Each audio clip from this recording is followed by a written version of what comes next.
welcome back to another episode. Today we're going to talk about website features that just make sense. Now, we don't really have a lot of uniform standards or practices. We're not a very regulated world in the digital marketing web development space. I've been building websites for 20 years, and honestly, we were kind of all across the board until about 10 or 15 years ago, and we started kind of creating rules on our own. Now, because we're more or less unregulated, that can mean that some of our standards aren't the same. So, depending on who builds your website, those things might change. But that doesn't mean there aren't best practices that we all should follow. And in today's episode, we're going to talk about 5 features that I think every single website should have in order to provide a better user experience and a better customer experience as well. So the first feature we're going to talk about today are buttons. So I'm going to go ahead and share my screen with you guys and show you some examples as we talk through these things. So with the buttons on your website, now you can move people through your website with just a simple link where you color the text and let people know that when they highlight over it, whatever, they hover over it, it's going to change. But buttons are really easy because they help people know they can move through the navigation. But here's something that I see a lot. Your buttons should be the same color throughout your website. And here's why. I'm going to show you on my website. So you can see all of these buttons here as we scroll down. These are blue. I'm basically telling people as they go through my website that blue box, that blue button is something they can click on. Now, I make it even easier with my user experience, and I add these nice double line hovers when you scroll over it, and it changes colors. All things that tell the user like, hey, that's changing. That's something that I can do and go to. But even with my submit buttons, when I'm going to submit a form, it's going to be that same blue color. And that tells people that that is a link and something they can click on. Even on my About page, we're going to scroll all the way to the bottom. I have what are called calls to actions or CTAs on my About page. I even made these blue and gave them that same thing because this is basically just a giant button. Now, the thing is, one of the reasons that colors being consistent like that across the board, because if I had made my buttons blue, but then I made my submit form button a different color, and then I made my call to action button a different color, people could get confused as to whether or not it's something they can click on. So you're using the color psychology of that design consistency throughout your website to make it a whole lot easier for your user. Now, there are definitely people in this world who are not a huge fan of design consistency. And frankly, print designers especially fall into this trap when they're working on the web because they want that designed look and they don't think about how people use digital versus how they use a print piece. I'm not running into it as much anymore, but I have argued this case over the years. And it doesn't really matter what color the button is. Make it fit within your brand standards and make it contrasting to the background that is on, like you saw on my website.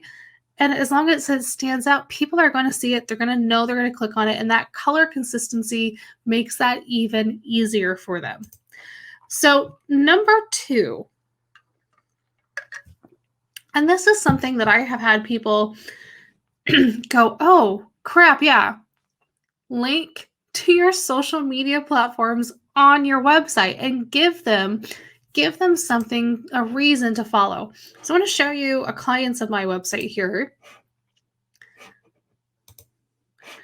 Now you can see as we scroll down, he's got this nice, phone number up top and everything else. He's got a single page website. So as they get to the bottom, even though he's an accounting firm, he has social media. And at the bottom of his website, we have links to his Facebook, to his LinkedIn, to his Instagram, and to his YouTube. And we give them a little headline here and get them to connect with us. We want them to follow us there. On my own website,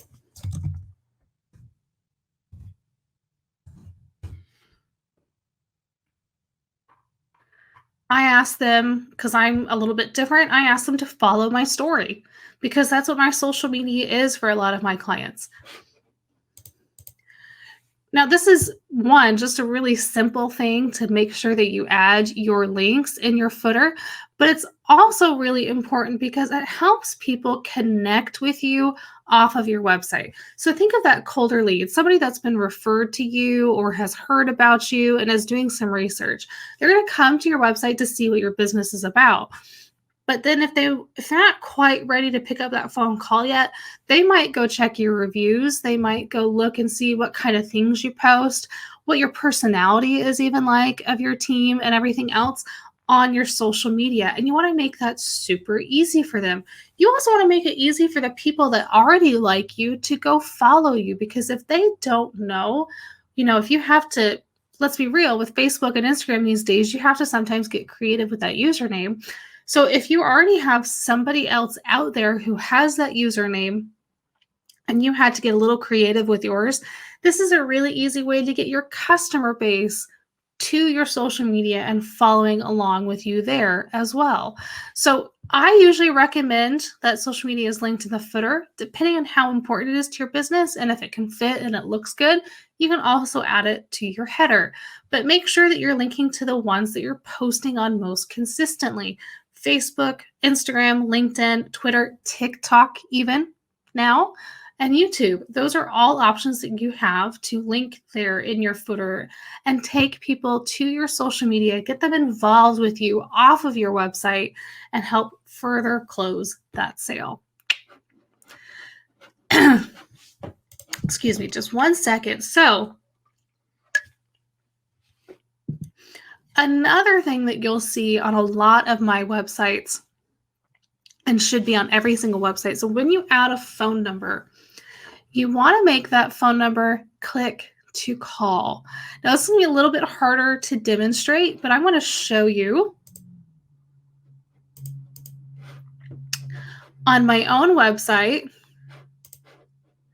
You see here when you hover over this link, and you guys can't see the pop-up, but if I click this, it shows me, it wants me to make a call from an app.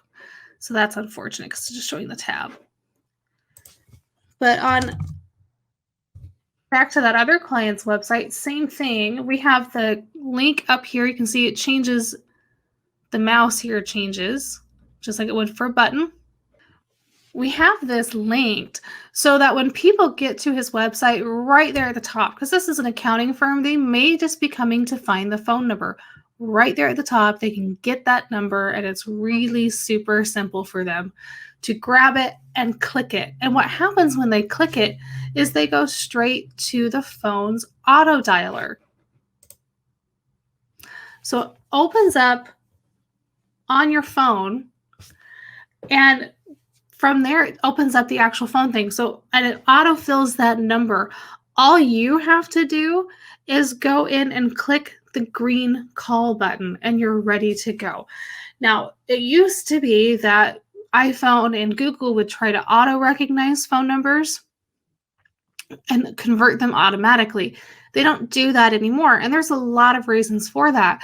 And I'm going to do a video later on of how to create a click to call phone number so you can see what that looks like. But a lot of WordPress and other places can help you with that too. So just something to keep in mind, anytime you include a phone number on your website that you want people to be able to call, especially if they're browsing on a mobile device, make that a link where they can click to call and it opens up their phone dialer automatically. Takes a few extra seconds, but it's amazing how much time it saves your customer and how much more likely they are to work with you later. Now, this is in kind of the same vein as the phone number, but something else that you want to keep in mind when you're adding contact information to your website is including your physical address. Now, take somebody like me, for instance. I work from home. I'm not going to put my home address on my website and have that be public, but I can put my city and state. That way people know when they're looking to work with me, they know what time zone I'm in. But if you have a brick and mortar location, don't make people hunt for your address. So I'm going to show you one of my clients here with this website that we just launched. So as you scroll down their page, you can see we've got their address right here in the footer with their full address. And the really cool thing, you can tell, like the click to call phone number, you can tell that it's a link. This is going to open up in a new tab. I'm going to show you what happened. When I click that, it comes right here to their Google Maps listing. So that when I'm on a phone, I can click that and I can go right to Google Maps and start my driving directions. It's really a simple thing to do to go grab that link. It's just here in the share button, actually. But that helps people know exactly where you're located. It removes, again, another barrier. That way they don't have to go to the contact page either to go get that information. It's right here in the footer at all times. And if you add that extra link to your Google My Business page, to your Google Maps listing, it really helps remove a barrier so people can get directions and come see you right now. That physical location is also really good, having that on every single page of your website for geotagging. It helps Google know where you're located. It helps them show your website to people that are in your area, which a lot of people are wanting to work with people that are local to them. I know that the internet has made us a wide place and we don't have to worry about that as much, but we still want to bring up sometimes those local listings. Okay, and number 5. So this is something that's a little bit different that I'm going to talk about, a little bit more technical. So your sitemap. Now, a sitemap is basically a page on your website that includes links to every single public page of your website. I'm going to show you right now. We're going to go back to that client's website. So they have a sitemap page. And as we scroll down, you can see that we can link to every single public page of their website. This makes it really easy so that if I can't find what I think I'm looking for in the navigation, either up top or down below, I can come right here to the sitemap, which brings me to this page. So altogether, that's an important feature to have. But what if I happen to get to a website that doesn't, a page that doesn't exist? Maybe I misjudge what I think a link is, and I type something in wrong. So we come to this page not found. This is called a 404 error. So I'm telling them here, we can't find that. Try one of the links below. And here again is my sitemap. So the advantage of including your sitemap on your 404 page, because we've all seen really cool 404 pages over the years where they make fun of how you're lost and this, that, the next thing. But the really cool thing about including the sitemap is you don't get people stuck there. Yeah, you can make this 404 page entertaining. I try to make it pretty straightforward. You can make it more entertaining, but at the end of the day, they wanted to go somewhere. They wanted to be somewhere on your website. So having that sitemap on the 404 page helps people navigate to the page they were trying to find and keep moving instead of getting frustrated and bailing. Okay, 5 different features that every single website should have. That's it. Now, I'm not saying that there aren't other things that every single website should have by any stretch of the imagination, but no matter what business you run, your website should have every single one of these on your site so that you can make your customer experience seamless and really easy. And I get it. Maybe you don't have a phone number. Get a Google Voice number and forward it to your cell phone, because there are still people out there who do want to pick up the phone and call. Maybe you don't have social media. Well, it'd be a little weird, but that does happen. So don't link to anything until you're actively using your social media. But everything else is something that every single person should have on their website somewhere to help orient people and get them to know how to continue to work with you. All right.